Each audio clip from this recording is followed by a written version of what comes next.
Hello everyone and welcome to this tutorial where we'll be guiding you on how to use ClickUp to organize your entire business.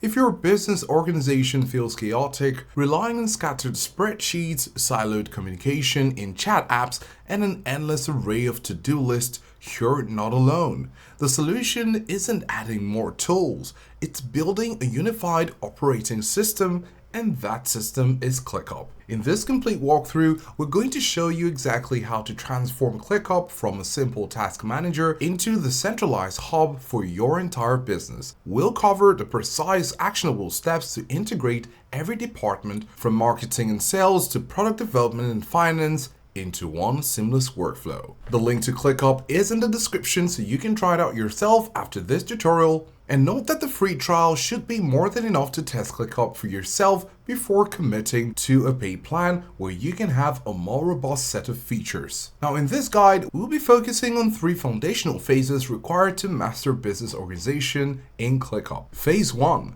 Structuring the business hierarchy. This involves creating your department and project frameworks. Phase 2. Executing and visualizing work. Here you get to master tasks, views, and data tracking.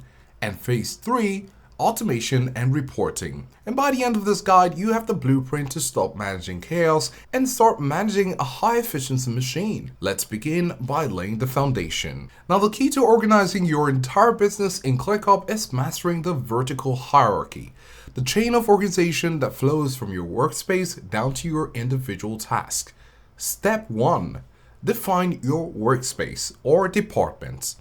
The space is the first level beneath your main workspace, and it should represent a high-level, distinct department or function of your business. Navigate to the left sidebar, click on the Add Space button, usually marked with the plus sign next to the spaces list. Then we're going to go ahead and create spaces for marketing. Then we're going to create for finance, product development, client management, and internal administration. Now, when setting up the space, you can select a template, like a marketing template, which preloads useful lists and custom fields, and this will save you significant time. Step 2. Use folders for major initiatives. Now, inside each space, you can use folders to group large, related initiatives or ongoing projects. Folders are optional but crucial for large organizations. So go ahead and navigate to the marketing space which you created, click on the 3 dots menu next to the space name and select new folder. Then go ahead and create folders for Q4 campaigns, website redesign, or sales funnel maintenance. Step 3. List your work containers. Now, the list is the container where your actual tasks live. Think of lists as a specific project, a weekly sprint, or a continuous queue of work. Now inside your Q4 campaigns folder, click the Add List button. You can create lists for blog post queue, social media schedule, and paid ad review. Now at the end of this phase 1, the left sidebar represents your entire organization structure, allowing anyone to quickly navigate to the specific department and project they need. Phase 2. Executing the work and data management. Now that your organization structure is built, phase 2 is about making sure every task carries the right data and is viewed by the right people at the right time. So here's to the step 1 for phase 2, creating and detailing tasks. Now tasks should be created easily but defined robustly. So here's what you need to do. Use the Quick Create button to quickly generate a task from anywhere in the platform. Now to keep conversations actionable, remember to use assign comments. This turns a simple comment into a mini task assigned to a specific person. And of course, this applies if you have a team you're working with. Now step 2, mastering custom fields. Now this is the non-negotiable step for organizing a business. Every list must have custom fields added to capture project-specific data. So go ahead and click on the plus sign next to the column headers in your list view. Then select New Field. For the marketing list, create fields like content type, which will be a drop-down, target audience, which will be text, and find URL, which will be a URL field. For the finance list, create fields like budget allocation, it's going to be a currency field, and the invoice due date, which will be a date field. This ensures that no matter how you view the data, the critical business metrics travel with the task. And step 3, you need to leverage views for team insight.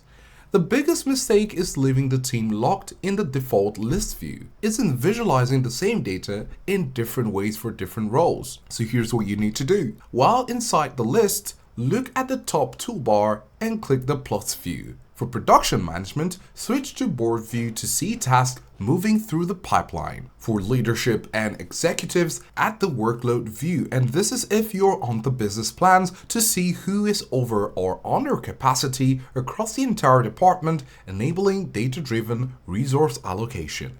And then for scheduling, use the calendar view to see all scheduled deadlines and meetings. Now, before we move on to automation, take a moment to ensure your key departments have their custom fields set up and that you've created board and calendar views for easy management.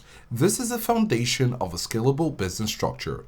Also, if you want to try it out, don't forget that we have the link in the description where you can go ahead and try it out for free and implement these critical custom field structures and practice as you learn. Phase 3, automation and business management. Now, once your structure is in place, the final phase is automating repetitive steps and building high-level management tools. Step 1, implement simple automations. Now, automations allow you to enforce workflow rules automatically. Start simple to build confidence. Go over to the Automate menu in your list or space. Set up a basic automation, such as when a task changes to in review, then assign the task to the editor. Now, this small step alone saves dozens of unnecessary manual assignments and ensures work moves through your pipeline instantly. Step 2. Creating management dashboards. Now, dashboards are your executive summaries. They pull data from across the entire workspace into customizable widgets. Go ahead and click on Dashboards in the left sidebar and select New Dashboard. Add widgets for task overdue, task completed this week by team member, and task by custom field priority. These dashboards allow leadership to see the health of the entire business at a glance without having to dive into individual lists. Step 3, centralizing personal work. For the individual manager, you must use the 2 key personal management tools. Home. This is your daily agenda. You see tasks assigned to you, trending tasks, and a calendar view of your day. Make home the first thing you check. And then you have inbox or notifications. This is a single source for all communications, mentions, and updates. Processing your inbox effectively is key to preventing communication silos. In conclusion, you can see that we have successfully covered the 3 core phases of organizing your entire business in ClickUp: establishing the hierarchy for departments, leveraging custom fields and views for execution, and utilizing automations and dashboards for scalable management. ClickUp is worth the setup time because it forces clarity and accountability early on. It moves your business from relying on tribal knowledge to operating on a clear, trackable, and unified system. The result is fewer missed deadlines and a clear overview of exactly where every project and team member stands. So, if you're ready to implement this blueprint and transform your business today, you can go ahead and try out ClickUp yourself by clicking on the link in the description below, where you can try it out for free. The free trial should be more than enough to test ClickUp yourself and build your high-efficiency operating system. Thanks for watching, and we hope this helps you out, and we'll see you in the next one.